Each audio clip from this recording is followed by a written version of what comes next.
বন বিভাগের আশ্বাসের পরও মাগুরায় অবমুক্ত হয়নি বনবিড়াল। লোকালয়ে আশ্রয় পাওয়া প্রাণীটি দেখতে প্রতিদিনই দূর দূরান্ত থেকে আসছে মানুষ। IUCN-এর বিপদাপন্ন তালিকাভুক্ত হলেও আবাসস্থলে ফিরিয়ে দেওয়ার বিষয়ে জানা নেই বনবিড়ালের মালিক বনে যাওয়া বাবলু আর তার এলাকার জনপ্রতিনিধির।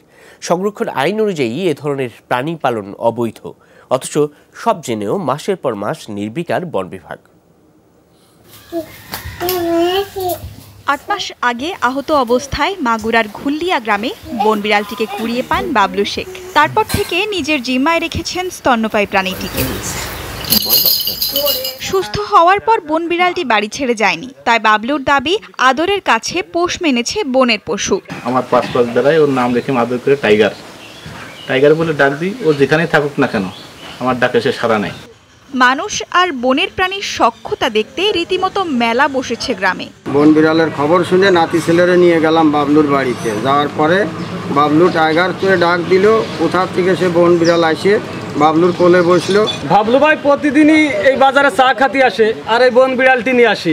অনেক লোক এখানে দেখতে আসে। বন বিড়াল একটি বন্য প্রাণী। বন বিড়াল সে কিন্তু পোষ মানিয়ে সবসময় তার সাথে থাকে। আমি খবর পেয়ে এলাকায় গিয়েছি, গিয়ে সে বিষয়টা আসলে নিজেও দেখেছি। বন্যপ্রাণী নিয়ে লোকালয়ে এত কাণ্ড চললেও তার বিন্দু বিসর্গ জানে না বন বিভাগ। খবর জানাজানির পর বন কর্মকর্তা বলছেন, সংরক্ষণ আইন অনুযায়ী এ ধরনের কোনো প্রাণী পালনে বৈধতা নেই। আমি আমার ঊর্ধ্বতন কর্তৃপক্ষকে এই বিষয়টি অবহিত করব।